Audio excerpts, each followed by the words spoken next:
আমাদের ফোনের মধ্যে ইন্টারনেট ইউজ করা অবস্থায় যদি আমাদের সিমের মধ্যে কোনো কল আসে তখন কিন্তু আমাদের ইন্টারনেটটা ডিসকানেক্ট হয়ে যায়। এই সমস্যাটা অনেকেই ফেস করেন। তো একটা ছোট্ট সেটিংস যদি আপনি চালু করে দেন তাহলে এই সমস্যা থেকে আপনারা মুক্তি পাবেন। তো কিভাবে সেই সেটিংসটা চালু করবেন চলুন ভিডিওর মাধ্যমে আপনাদেরকে দেখিয়ে দিচ্ছি। প্রথমে মোবাইলের সেটিং অপশনের মধ্যে চলে আসবেন, এসে এখানে লিখবেন মোবাইল নেটওয়ার্ক। মোবাইল নেটওয়ার্ক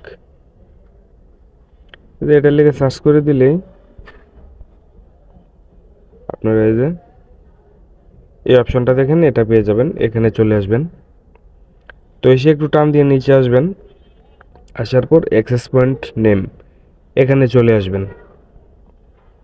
তো এখানে আসার পরে যে ইন্টারনেট লেখা আছে এটার উপর একটা ক্লিক করে দিবেন। দেওয়ার পর একটু টান দিয়ে নিচে আসবেন, এই যে লেখাটা খেয়াল করুন, এই যে এখানে এটার মধ্যে একটা ক্লিক করে দিবেন।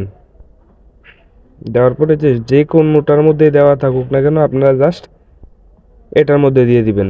এটা থেকে টিক চিহ্নটা তুলে দিবেন, হ্যাঁ, তুলে দিয়ে এটার মধ্যে দিয়ে দিবেন, এখানে দিয়ে দিবেন। তাহলে আপনাদের কাজ কমপ্লিট হয়ে যাবে। এখানে দিয়ে জাস্ট ওকে করে দিবেন। তো ভিডিওটা যদি আপনাদের কাছে একটু উপকার হয়ে থাকে তাহলে ভিডিওটা শেয়ার করে আপনার টাইমলাইনে রেখে দিতে পারেন এবং বন্ধু বান্ধবের মধ্যে শেয়ার করতে পারেন। ধন্যবাদ সবাইকে।